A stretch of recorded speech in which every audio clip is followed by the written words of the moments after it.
Hello, hello, and welcome to Homeschool Moms Unfiltered. I'm your host, Amanda, and my lovely co host is. Hello, I'm Megan. So, welcome back to our weekly book club, right? We took a little bit of a break from book club over the holidays. We've started reading again, and we're glad you're here. This week, we are starting a new book called The New Menopause: Navigating Your Path Through Hormonal Change with Purpose, Power, and Facts. We all know the facts are going to get me. It is by Mary Claire Haver. We know that the names will also get me, but in the other way, MD, she's a doctor. So a fellow homeschool mom recommended this, one of our friends that we met in a different book club. She was like, oh, you absolutely have to read this. And so here we are. I'm so glad that we're reading it. I'm finding it a pretty good read. I really like the fact that it is full of facts and information and gives like some good background history on things. I think it helps kind of set the stage and helps you understand why we're here. And I'm not sure that everyone knows that. Some of it was even new to me. And I feel like I've researched a fair amount of this kind of stuff. And I also really like the fact that she's pretty clear about the fact that for the most part, she is pro treatments and hormone therapy treatments, but she isn't pushing a specific course of action. She's really clear about, talk to your doctor. There are cases where it doesn't work for some people. I would be one of those people. I'm pretty sure that it's not a good option for me, given my health problems and all of the different things I have going on. And so I like the fact that the book still applies to me. And it seems like I feel optimistic. I'm still going to get a lot out of it. Mm-hmm. Yeah, so we're super glad you're here for book club. If you read along with us, that's awesome. It is a good book. I'm enjoying it so far. As Amanda said, I have a couple of disclaimers that are coming in momentarily, but so far, really liking it. You don't have to read the book. You're welcome to just come and listen. But if you would like to read the book, there's a link down below where you can pick it up on Amazon. We hope that you'll share your thoughts or comments with us. You can leave us a comment here on one of our social channels. We host a private Facebook group. We have a Patreon. I mean, you can find us pretty much anywhere. We always love connecting with fellow like-minded homeschoolers. So come hang out with us. But yeah, we would love to know what your big takeaways are, either from the book or from the discussion, either way. So yeah, so I will start out by saying that, well, first of all, I will start out by excusing my feathered friend. Can you hear him in the background, Amanda? He's pretty vocal right now. He's vocal. Yeah. I explained in our weekly episode that we are house over winter break through a service called Trusted House Sitters. It's a great way to world school on a dime. I'll put a link for that below, but every once in a while you might get a bird squawk in the background because we have two parrots with us. We've been here for over 3 weeks now and they're so much fun. So please forgive the parrots in the background. But I will start out with kind of a few claimers here, right? That I'm enjoying reading the book. I'm learning a ton. I already have just from our first section of reading, but this is so far outside of my wheelhouse that I think, number one, you're going to hear Amanda talk far more than me in the next couple of episodes that are on this particular book. And number two, I think I'm going to end up feeling a little bit stupid during these episodes. And I'm okay with that. I'm not vain enough to be like, I can't show up and not be the smartest person, on a particular topic. I'd rather show up and not know things and learn from them, learn from our conversation and learn from the reading. But I definitely think that this is not going to be my strong suit. I have two kind of things working against me on this front. The first is, and I don't think I'm alone in this, because how many people do we come across in Facebook groups who have left ultra religious upbringings or, really kind of seen the light and kind of changed their ideology and their philosophy as adults. But I grew up very differently from the way I live now. I had a very conservative education. I mean, the extent of my sex education was don't have sex. And then when you get married, make lots of babies. And no one even really told me how to make babies. When I got married, I bought a book on Amazon. I thought you had to have sex during your period to get pregnant. And I was like, that doesn't seem really fun. And then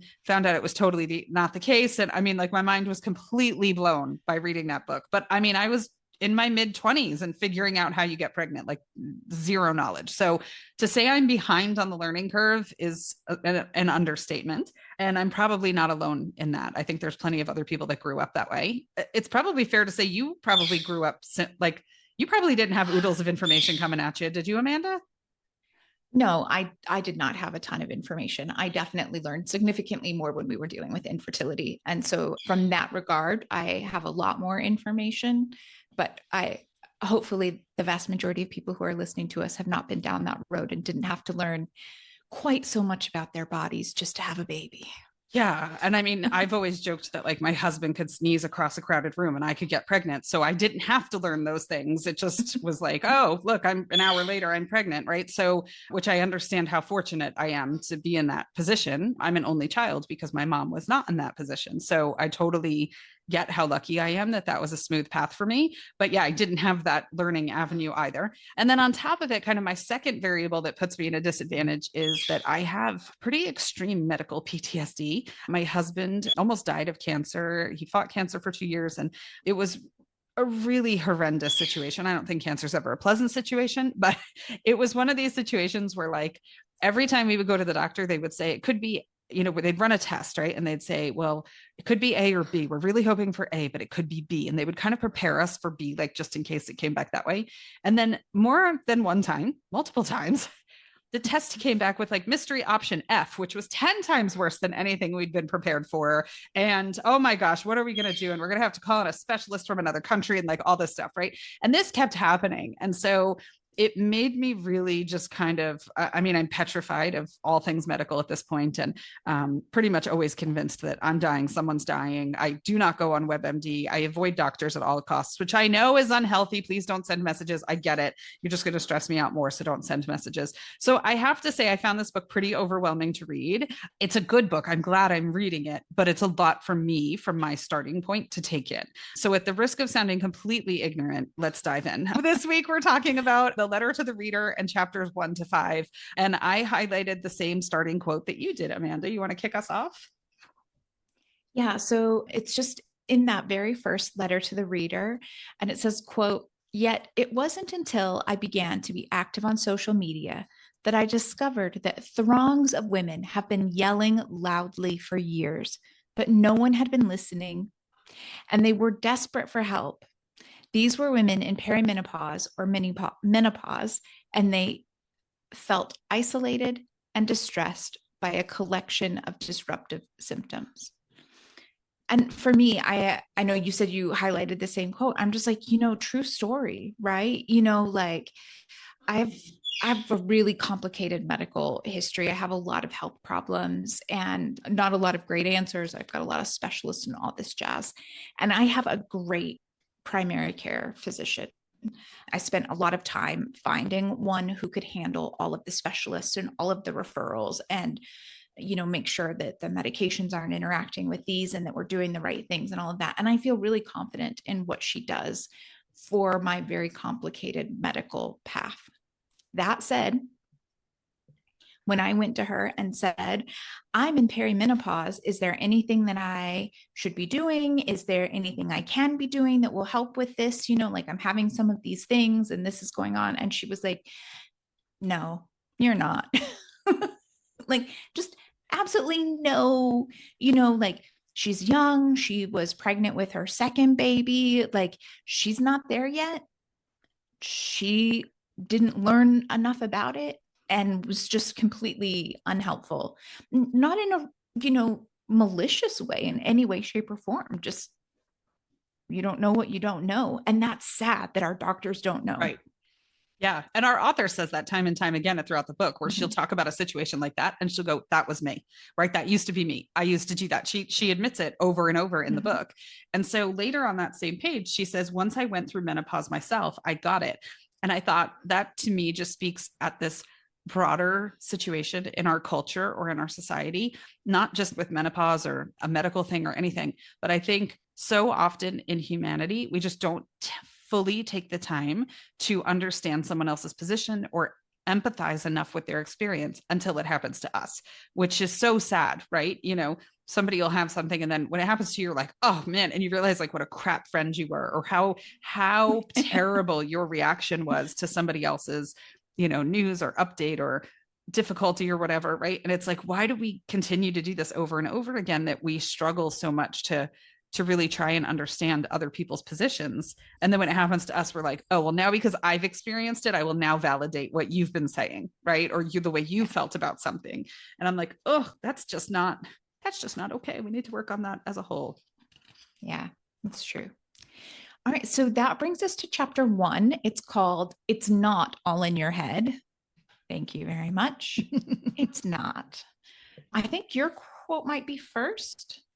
So having very little knowledge on this topic, right? Obviously, I know estrogen is a thing, but I really liked the way she explained estrogen here. And she says, so I'm kind of like the sub narrator of this book club for people who have no idea anything. Like I'm like the footnote that explains the things that maybe other people think are really obvious, but aren't. So join me at the footnote section of the discussion.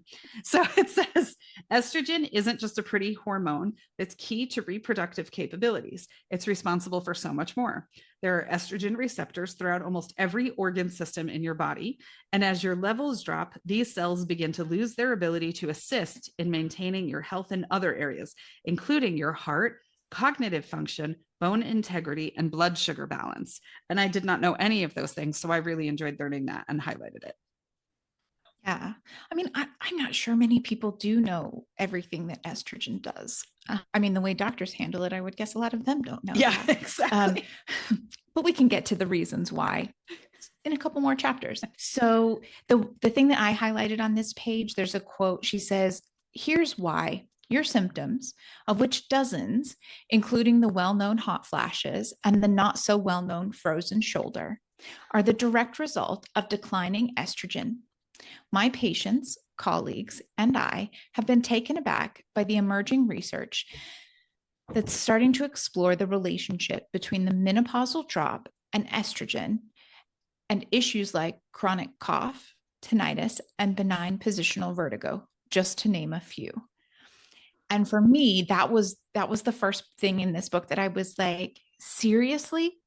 Like, I don't even want to think about how many of my female friends have shoulder problems. This frozen shoulder, I had no idea that that was part of like menopause and perimenopause. And the chronic cough, like my mom has had a cough for 20 years. Hello, like how many of these things, like, why is no one like, why? Yeah. Why? Because we are the inferior sex and don't warrant any sort of medical exploration, interest, all of the above. Yeah. Yeah. All right. So the next thing I had was on page 5. It's just a quick little, she's got a call out box. And the quote that I pulled out says, a study published in the journal Menopause reported that a woman starting estrogen at 50 can expect to live up to 2 years longer than women who do not. And per year, it's associated with a 20 to 50% decrease in dying from any cause. And for me, that was just one of those, like, that's like a really hard to believe stat, right? Now, she goes on into reasons why estrogen and hormone therapy aren't for everyone. Like, wow, like with stats like that, why is there not more research there? And why do we not know more about this? Like, yeah. Mm-hmm. Yeah. So my next quote was, she kind of goes into this section here. Let me start that over. Sorry. So then she goes into a section here called So Many Symptoms, So Little Support. I love how she encapsulates the quandary that is being a woman, especially in America. I can't speak for the medical system anyplace else, but especially here. And so she goes through kind of things like lack of awareness. Did you do like a symptom check off on page 6 and 7, Amanda, with the symptoms that are here? She goes through kind of all these things that are signs of, I guess, lack of estrogen, or maybe that you're transitioning into perimenopause with all these different things. And I checked off 1, 2, 3, 5 of them. So then some of the other things, right? No standard diagnostic testing, things like that. But one of them is lack of uniformity of symptoms. And so I thought this is really an issue that goes so deep, because it says healthcare professionals love uniformity, and menopause is an out-of-the-box nonconformist with highly individualized expression. And so first of all, as a neurodivergent person with 3 neurodivergent kids, I was like, hello, right? Same thing. That's why, like, there's like 3 markers for autism, right? Where it's like, doesn't make eye contact, lines things up, walks on tiptoes, right? Like, and if you have symptoms aside from those things, we can't consider you because these are the things that we consider to be autism, right? And so it's kind of the same thing, right? It's like we like very clean lines. We like to know this is a symptom, this is not a symptom. And my thought went even beyond that too, when we talk about like getting into medical school and things like that, right? That there's a certain type of candidate that is always sought out for this, or a certain type of candidate that does well on the requirements to enter medical school, that does well on the steps to go through there. And it's like, well, maybe we need to broaden that a little bit, because you need people who are not such linear thinkers, who are open to being like, like you need an artist in there to be like, how could we look at this from a different angle? And we clearly don't have that in medicine. Yeah, no, it's really hard to find. One of my teams of specialists, and it takes forever to get into an appointment to see them, but it's a team of 3, and it's an immunologist, pulmonologist, and a functional medicine doctor. Ooh. And they work together. And anytime you see them, you get an hour with each one of those doctors, and they get together and they talk and like consult in between each, they're like, and I mean, what you get is so much better. But you tell me anyone else who is spending an hour with any doctor, let Right. alone 3 hours in a row with a team of doctors over a specific condition. Like, it's just so hard. And for the record, I have like dozens of the ones you had 5. I have dozens of them. But that's yeah. Yeah, it is. It's a nice checklist though, right? To be able to go through the symptom list and kind of see like, oh, okay, I'm in it more than I'm not. I mean, but I think we've talked about this before. Like, I think you're further along than I am. Like, I haven't missed a period yet or anything. Like I'm hopeful. I can't wait for this shit show to be done. Like, I'm done spitting out children. I don't need any of this crap anymore. Be done. And it's just not there. Right. But I think, so you might have maybe more, well, first of all, we have a different health profile anyway, because you have other stuff going on. And then on top of it, you're like a little bit further along, I think maybe, and I'm a little envious of that. I am, but not far enough along to be envious of. I'm going to put that out there. But yeah, I mean, my thing is I already have an autoimmune condition. Right. I've had fibromyalgia for a couple decades. She makes a point of saying that like the vast majority of fibromyalgia cases are women over 50. Like, I got my diagnosis when I was in my late 20s because of something else that I had right first, and all this kind of stuff. So a lot of the things on here and I think in many ways, I'm probably going to struggle more with getting appropriate care, because so much of the other problems that I have are these sort of women's problems that are exacerbated when you hit perimenopause and menopause, and then tweezing those out and figuring out, can you do estrogen hormone treatment, and what kind of things can you safely do considering the other problems you have. It's going to be fun. It'll be a fun stage of life. I'm so excited for it. Lots of sarcasm. Please read the sarcasm there. Okay. So I had a quote as well, and I just thought it was generally a good quote so that we're kind of all on the same page. She says, quote, "Not all women will experience all of the symptoms, but the majority will experience some. When a person has symptoms can vary too. Menopause symptoms can begin during perimenopause and can last for decades. You might be bombarded by multiple symptoms during perimenopause and reach smooth sailing during postmenopause, or exactly the opposite." Right? Like, something to look forward to. It's anyone's guess. So this is one of those things, right? Like, we're a great example, the two of us, of the differences in this, because in the last year, I have missed 2 periods, and I know that they aren't coming when they're supposed to, because I track all of these things. I track my temperature and all of these other things for my various health problems. So I always know. And it's, like a bunch of normal periods, and then I'll miss one, and then I'll have, 4 or 5 normal periods, and then I'll miss one. So I'm not anywhere where exciting yet. I still got a long ways to go. They're still coming every like 25 days, which is new, like they get closer together, and I'm not happy about that. But I don't have a lot of hot flashes or things like that. And I know that that's something that you have struggled with, is the hot flashes, right? And so just that, like, what symptoms you have and when, and if they mean anything at all yet. The book also talks about like missed periods and that. And I know, like, my mom really struggled with the fact that she could go and she'd not have a period for like 9-10 months, and then suddenly she'd have a period, and so they start the clock over again. Menopause, not menopause yet. And so she had years of this like not quite there yet. Like, so, and then this book talks about the fact that genetics play a role. So I suppose I have that to look forward to. That's fun.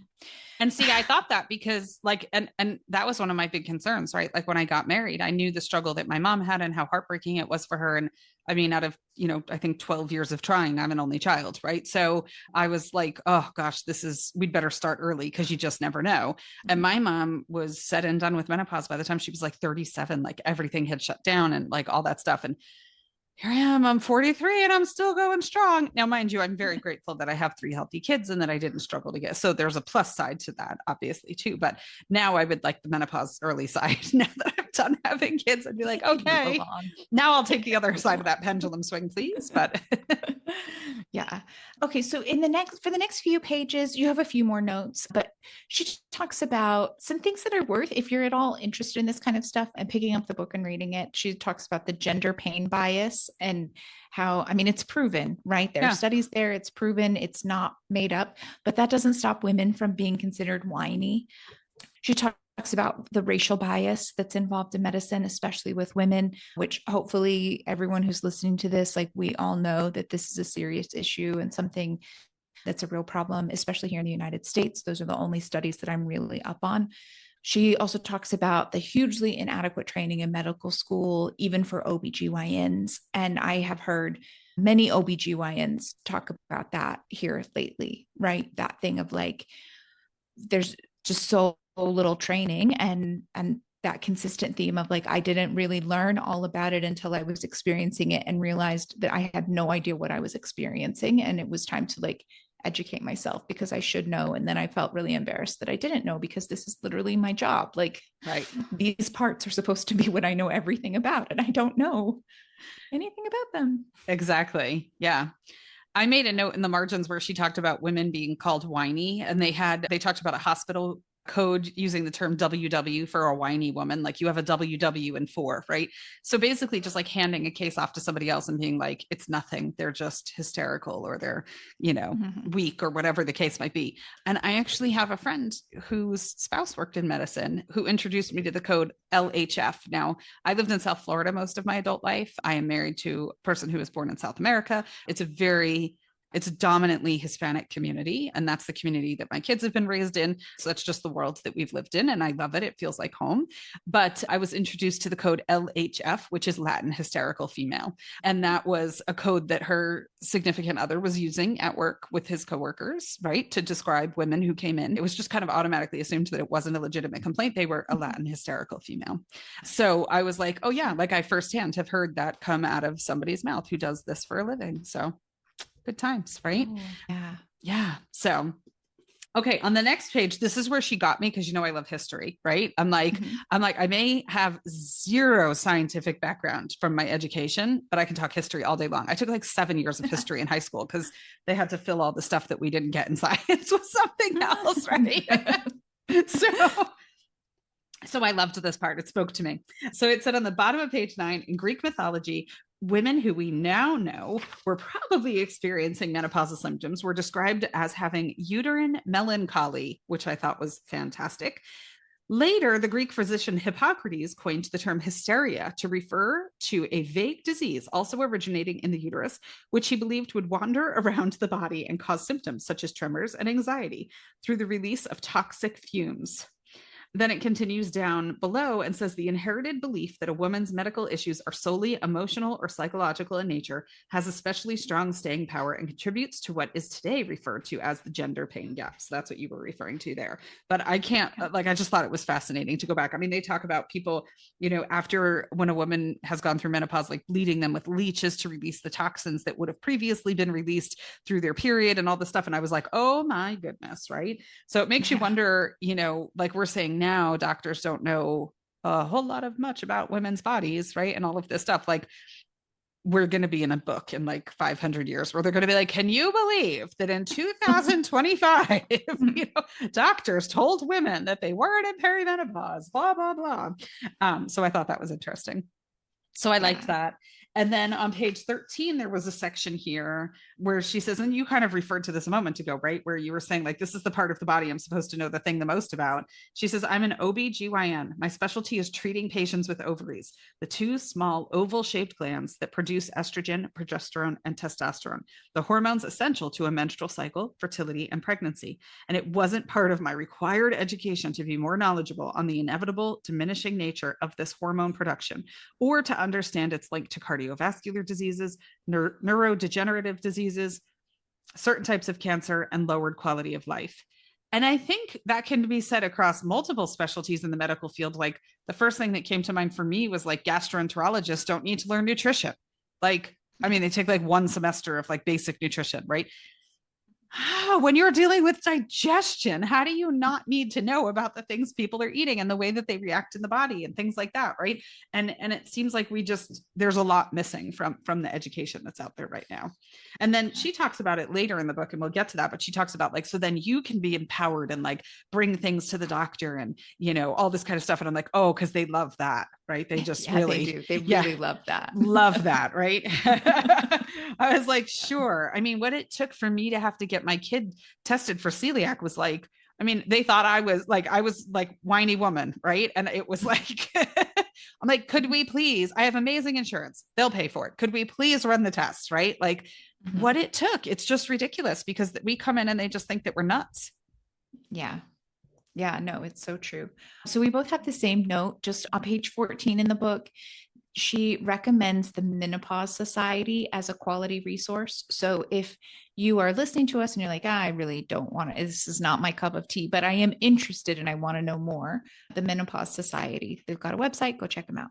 Mm-hmm. And she mentioned somewhere too that there's a list of doctors there too that are more forward thinking when it comes to menopause treatment and hormone replacement and stuff like that. And I thought, well, if I was we've just moved. So I'm like, oh, if I needed a doctor, that would be the place that I would now go. So yeah.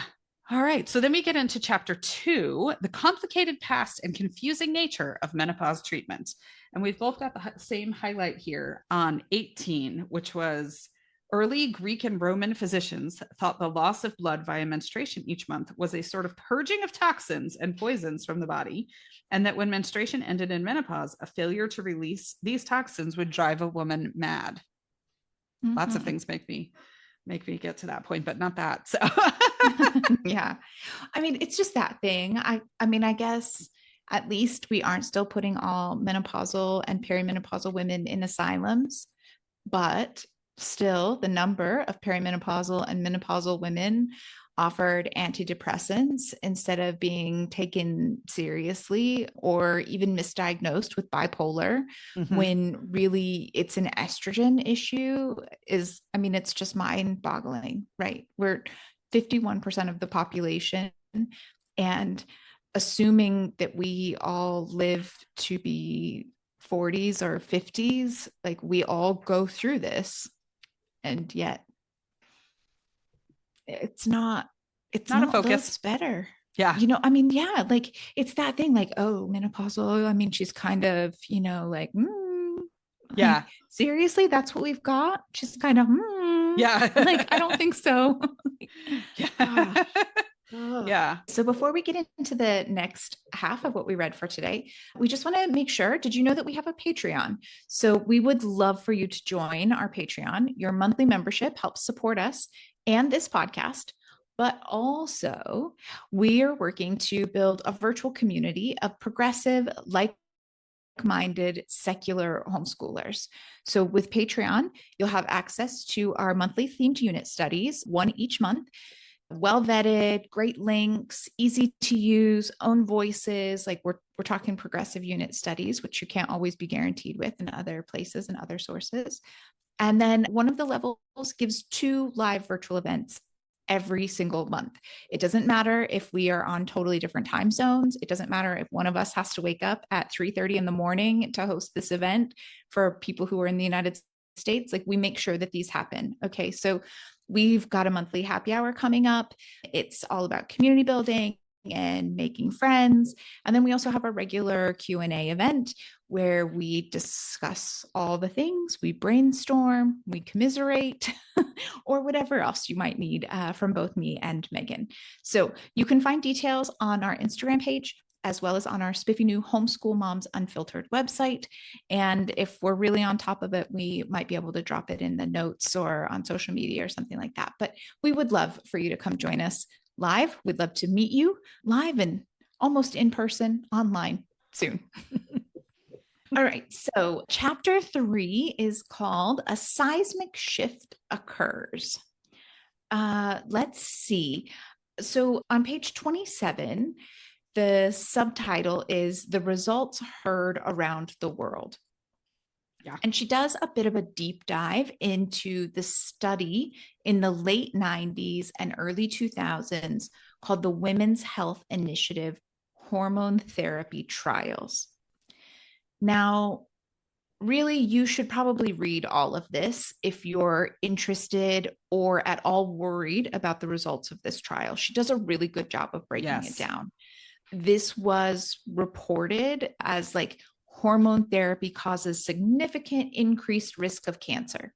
I've heard this. Yep. I personally have been skeptical of hormone replacement therapy, right? Like, and right now it's having a moment. It's super trendy. There are all of these options. There are like online companies. You don't really know which ones are like fully vetted, and you don't know, and there's a million supplements, and there are a million people saying they're doctors and giving advice, and you don't actually know if they're really doctors. Like menopause and perimenopause and all of this stuff, it's having a moment, and it's hard to know, right, fact from fiction. So she does a great job of really diving into the last big study that was done on hormone replacement therapy.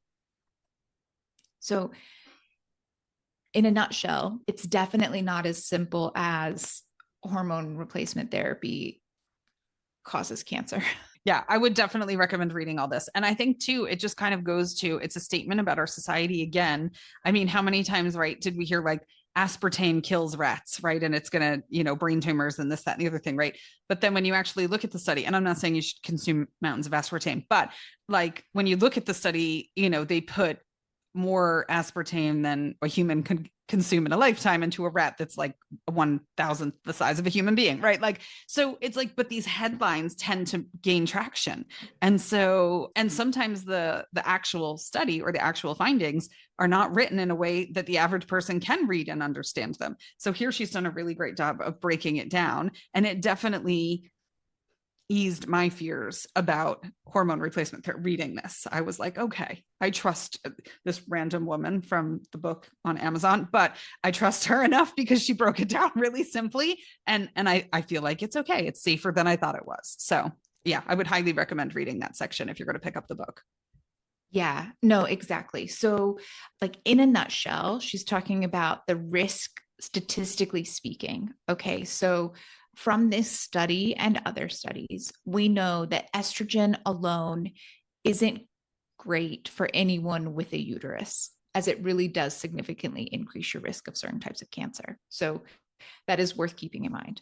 Just straight estrogen, you're not really going to find that out in the wild, right? Like you're not going to just go get that without a prescription or something specific. But the stat that everyone heard about and that scared everyone off of hormone therapy was about breast cancer specifically. And I'm not sure if this far removed from when those results were first reported, we all know that it's specifically about breast cancer. I think like I knew it was just like, oh, it's bad for you and it can cause all of these crazy problems. But the stat that was reported was about breast cancer. And the specific quote she has says, okay, quote, the chance that a woman would develop breast cancer was 4 out of 1,000 on the placebo. Okay. When estrogen and progestin were, and that's like a form of progesterone, were added, so you take them together, the risk increased to 5 out of 1,000 women per year.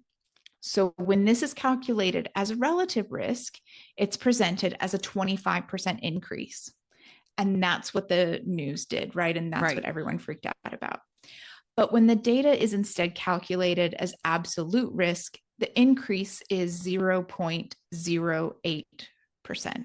So, and that's it. If you're thinking, okay, I really want to do this and it will make my life a lot better, but 1 out of every 1,000 women get breast cancer when they hit menopause. And if I do this, now it's 5 out of every 1,000. Like, well, I mean, I don't think any of us are like, hey, I really want to do this thing that makes me more likely to have cancer, but there are definitely trade-offs. Right. And that's not a particularly huge increase if it's really going to significantly improve your quality of life or help with all of the many other things that the book talks about. It can potentially help with. Right. Because then it talked about heart disease and all this other stuff too. So it's like, if the cancer risk, that small cancer risk doesn't go up, then your heart disease risk might go up even more, or, you know, other things, the cognitive awareness, Alzheimer's, things like that was all mentioned in here as one of the alternatives as well. So you really have to weigh that pretty heavily. Yeah. I mean, that's it. There are a lot of things that the treatment can do for you. Okay. So now big picture, the study was a bit flawed. Okay. They only did a couple specific formulations. And we all know that there's no medication. There's only one type, right? Like we really need a bigger study that looks at different formulations and, you know, different things like that to see where the differences are. And as we just discussed, the reporting of it was absolute crap. Total aside, there is a great Malcolm Gladwell podcast about how bad science reporting can quickly spiral rather mundane things completely out of control. Mm-hmm. And when I was reading this and the coverage of it in the early 2000s, I was like, oh my gosh, this is totally like that episode that I listened to recently. So anyway, one thing that did come out of the study is that it seems it's best to start menopause hormone therapy within the first 10 years of entering menopause. That's really like the sweet spot. That said, I'm not sure what that means for women who are wanting to start during perimenopause. Like the book has talked about the fact that you can start with symptoms during perimenopause. They can be quite intense for some people. She has not yet covered what that looks like, but also we're just at the very early stages of reading the book. So maybe it will get covered. Mm-hmm. Yeah.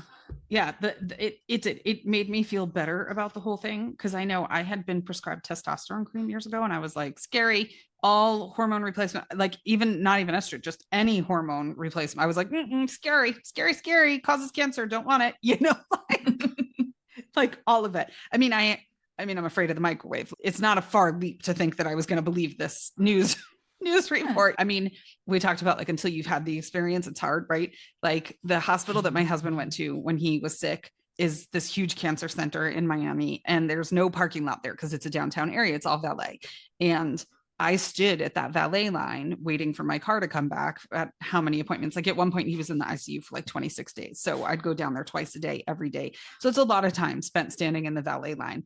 And when you see the other people that are all standing there in the valet line, especially these mothers with their small children, it's just, there's no coming back from that. You'd be scared of your microwave too. So yeah, I was petrified of hormone replacement therapy. So I really like the way she broke this down. She talks about on 35, the fact that she herself has a website too called The Pause Life.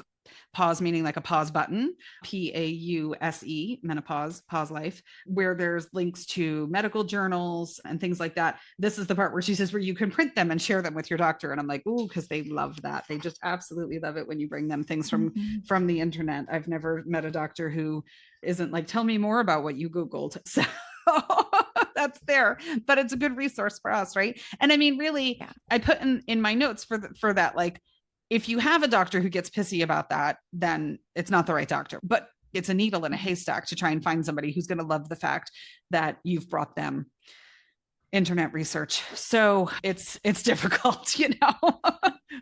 Hannah Gadsby does a bit about that because she self-diagnosed herself as autistic before going to see the specialist. And it's in her show, Douglas, where she's like, doctors just love it when you self-diagnose before you get there, you know? And I'm like, they sure do.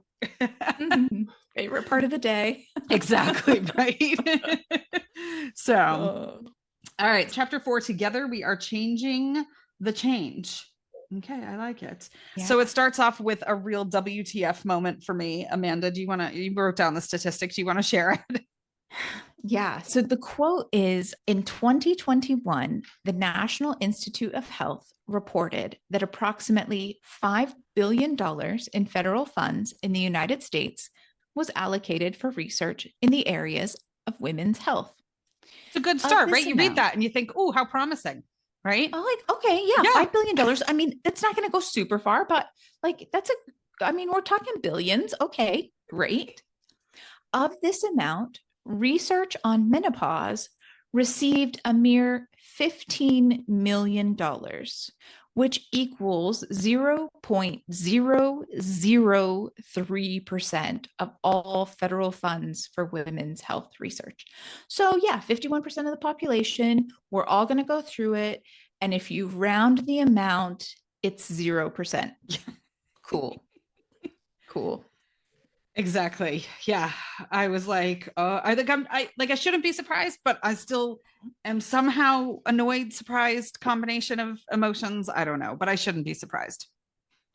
I mean, you can't even round it to like, oh, I rounded up, so we got half a Right. percent. Like No.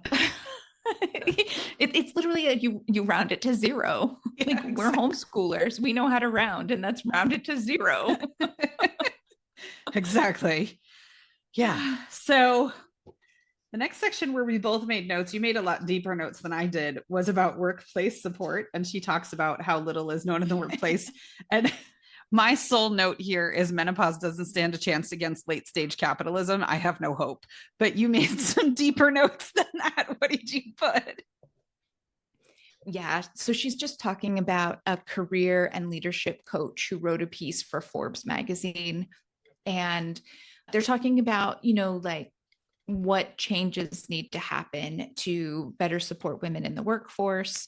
And this career and leadership coach suggests menopause training for managers, access to menopausal resources, establishing a corporate menopause policy, and encouraging open conversations to help lessen the stigma that keeps so many women silent. And I'm like, can you imagine? No. I mean, I Could you have imagine? I mean, you can't even get set maternity and paternity leave no. policies. Like, can you imagine a corporate menopause policy?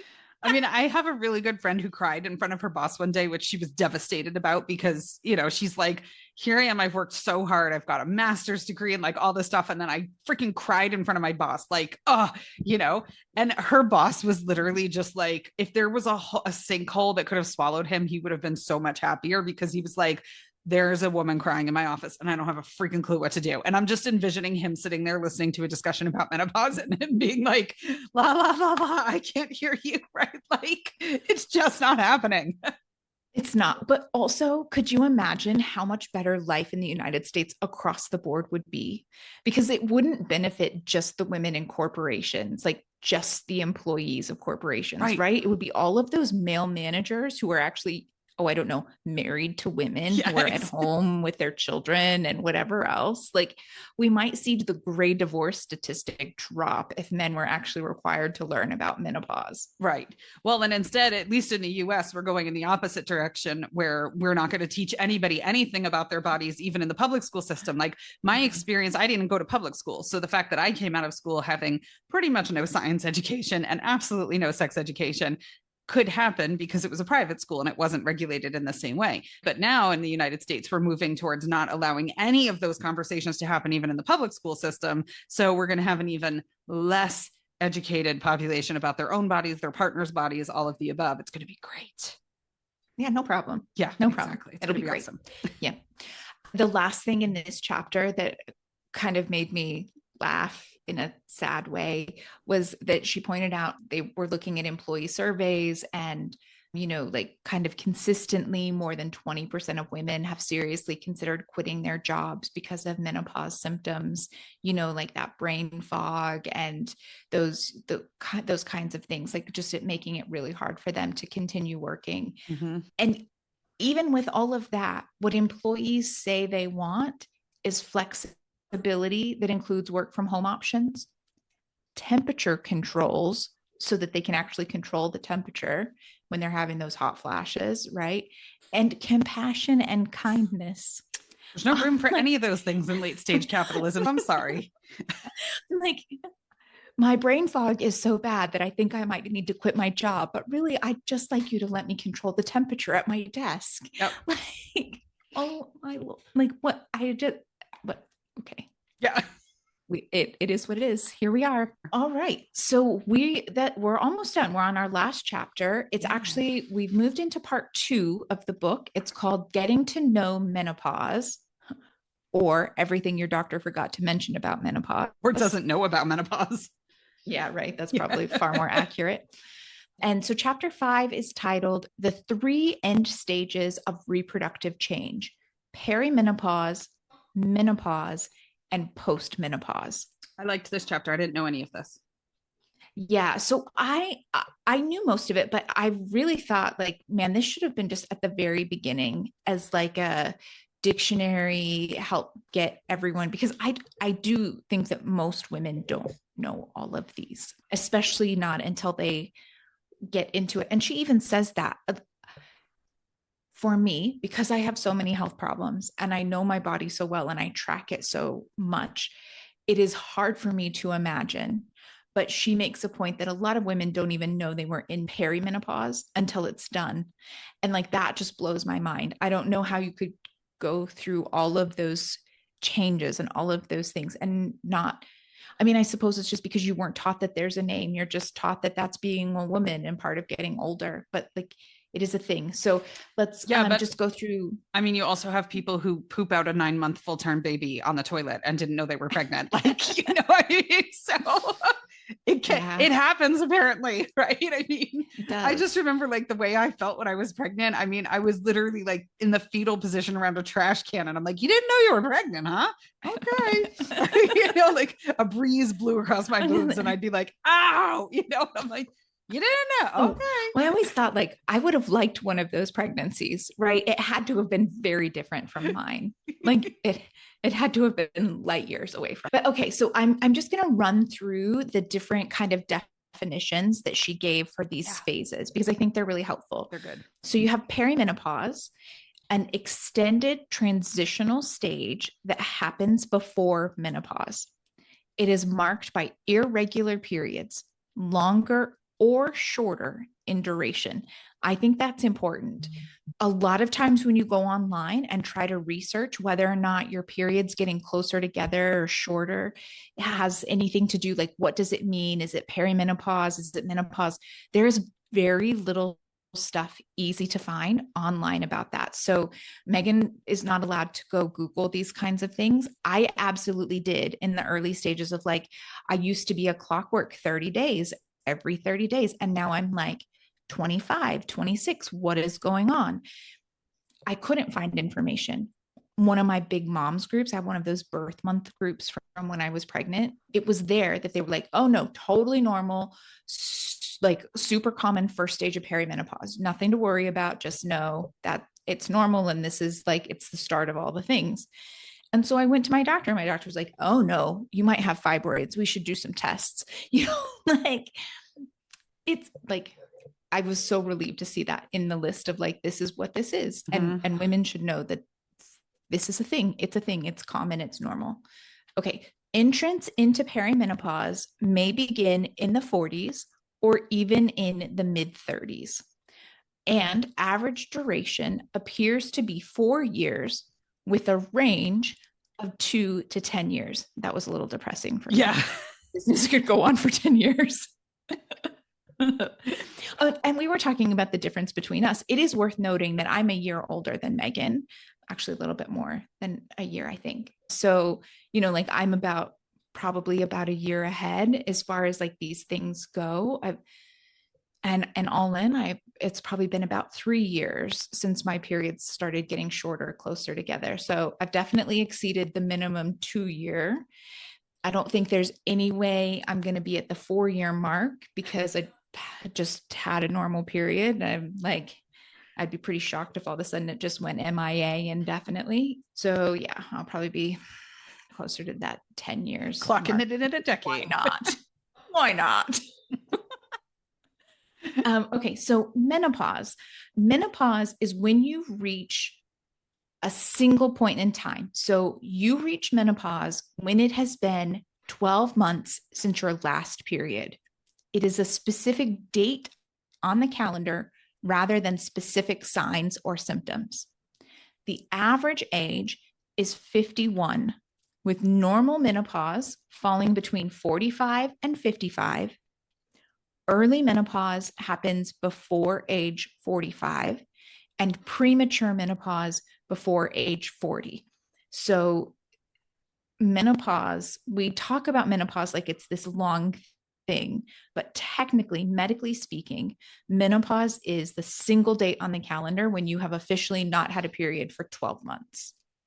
And then the last stage is postmenopause. So you are postmenopausal once you have reached the menopausal moment, right? So once you hit that single day on the calendar that says, I have not had a period for 12 months, after that day, you are postmenopausal. The highest prevalence of vasomotor symptoms, such as hot flashes, heart palpitations, and sweating, can occur in this stage. Good times. Yeah, right. Something to really look forward to. Postmenopause includes the rest of your life after menopause, right? It's not a finite amount of time. We're not talking, 4 to 10 years. That said, though you are postmenopausal for the rest of your life, common symptoms have been reported to last generally between 4.5 to 9.5 years after the final menstrual period. So you're going to be postmenopausal forever, but give it 10 years and you should start feeling more normal. New normal. More normal, and it will become your new normal, and you'll figure out how to live with it. Mm-hmm. Yeah. It'll be fun. Yeah. If you say so. It won't be fun. That's like that. Have kids. It'll be fun, they said. All right. So to wrap up this chapter, she talks about when you enter menopause and how it's based on like genetics and reproductive history and specific menstrual cycle things. So we talked earlier about how it's often, a hereditary genetics kind of thing with the specific menstrual cycles. She talks about, if you started early, then you're more likely to finish earlier. If you were on contraceptives that suppressed your estrogen levels, like it saved your eggs, right? You didn't activate as many eggs when you were younger. And so you have more eggs to get you further into your 40s. And so you're not going to hit menopause as early. The same for if you were pregnant, if you had babies, because you were not releasing eggs during that time. And it's that thing for those who don't know the biology of it, you're born with, over 1 million eggs. Mm-hmm. You don't just use one egg each month. Like when your body activates for a period, lots of follicles, lots of those eggs kind of come online. And then the one or two that is actually ripe and great, it comes out and does its thing, right? And the others are all just like, oh, false alarm, and they die off, and that's the end of it. But it's not like one per cycle. You have many per cycle that you lose. So it's not like, well, I was pregnant, but I was only pregnant for 9 months, so that only gave me nine eggs. That's not the math that you're doing there. That's not why it's extending by years. Mm-hmm. I liked the part where it said, interestingly, the number of births may also influence how severe your menopausal symptoms are, with research showing that women with 3 or more births are more likely to have extreme symptoms than those who have birthed 1 or 2 children.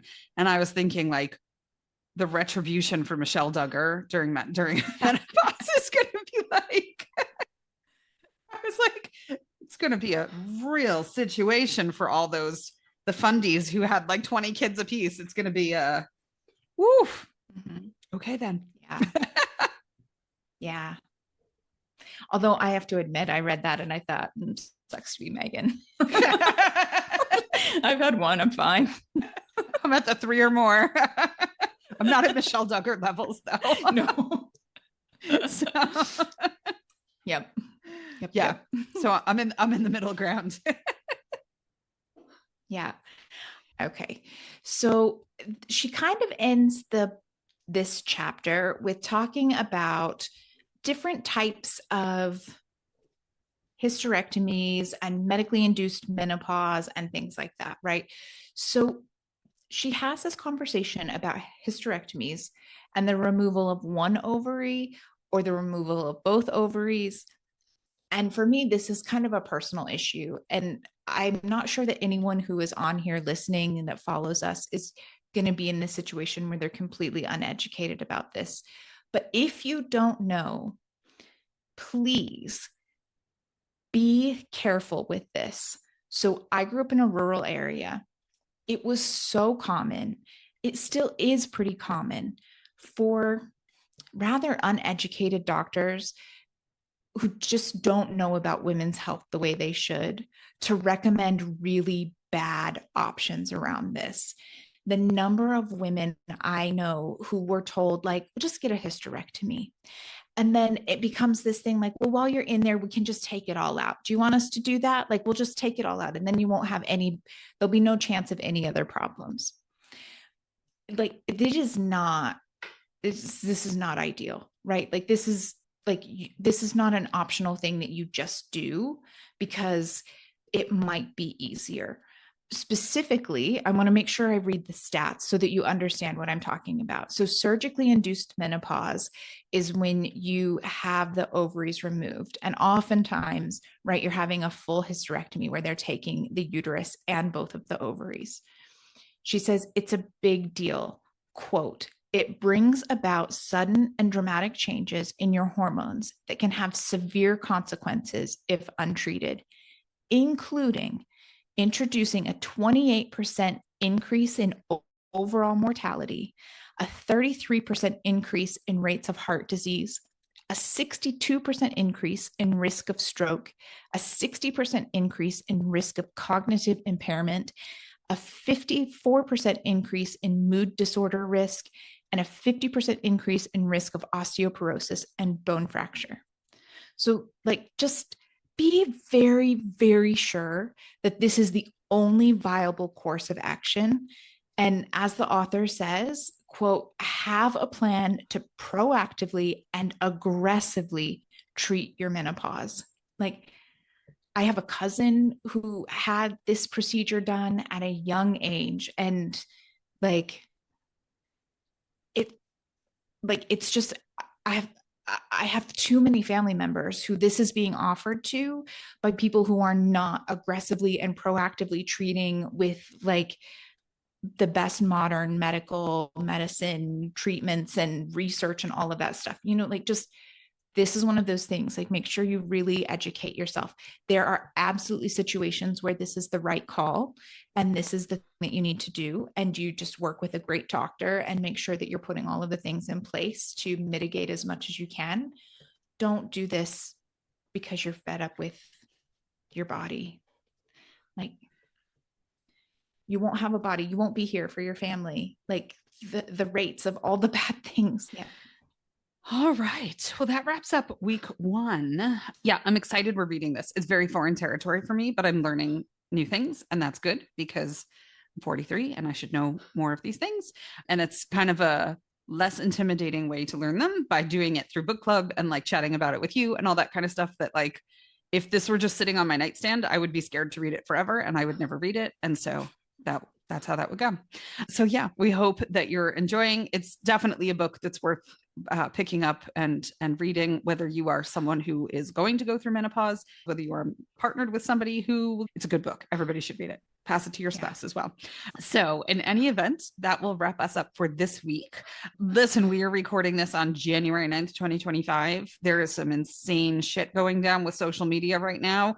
So whatever platform you're going to be left on by the time all of this is said and done, like and follow us, right? We created a Blue Sky account today. We don't know where we're going to end up depending on what happens with Facebook and Instagram and everything else. We're already not on Twitter/X. So find us wherever you feel safe and comfortable on social media. We are there. We're on YouTube. Come and hang out with us. We would love to continue the conversation with you. So thank you. Thank you. So thanks for tuning in and hanging out with us today. We'll be continuing this conversation next week on Thursday.